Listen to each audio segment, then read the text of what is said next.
Ex-wife osungwa over taxi driver murder. Kusangana kwatikuita zvakare pachannel ino, channel yeZim Witness TV, bandinodzoka nemaupdates akasiyana-siyana, uye ndinoti kana kari kekutanga kusvika pano, ndinokumbira kuti ungobaya button rekusubscribe, then turn on the notification bell kuitira kuti usarasikirwe neevery update yandinodzoka nayo pano nguva nenguva. Ladies and gentlemen, ndadzoka zvakare nenyaya yakaitika kunzvimbo yeChegutu after mukadzi anonzi Sekai Apinzi 41 and Heloja Munyaradzi 24 vasungirwa mhosva iri connected nekufa kwa taxi driver Alex Sinoya uyo akawanikwa akafa in Chegutu kunzvimbo inonzi Kagovi. Sekai Apinzi aimbova akaroorwa na Alex Sinoya. Report says Alex Sinoya akaurayiwa 3 weeks ago. Alec and Sekai vanonzi vaiva nekusawirirana kubva pavakarambana nekuda kweownership yeimba pamwechete nemota 2.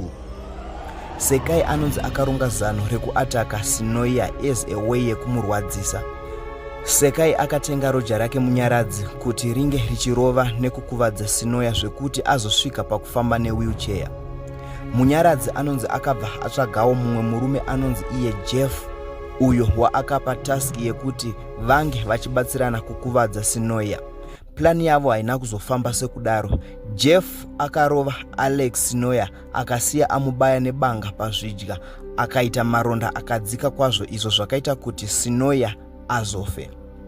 Asi plani yake yanga audzwa yaiva yekuti vange vachikuwadza Sinoya kuti angofamba newheelchair arage kuzofamba zvekare. Mapurisa achitaura anoti mutumbi waSinoya wakazowanikwa 181 meters away from his car, uye mota yake yakanga yakapwanywa mawindo, uye pakawanikwa mutumbi waSinoya zvinoratidza kuti aizama kufamba achinotsvaga rubatsiro asi haana kuzokwanisa nekuda kwekuti akafa ari munzira. Mapurisa akakwanisa kusunga ex-wife yaSinoya pamwechete neloja rake Munyaradzi, asi Jeff nyakuuraya wacho akatiza ari parani. Ladies and gentlemen, ndonyaya yandanga ndakakubatira muzuva ranhasi. Ngatisangane mucomment section muchitiudzawo zvamunofunga pamusoro penyaya iyi.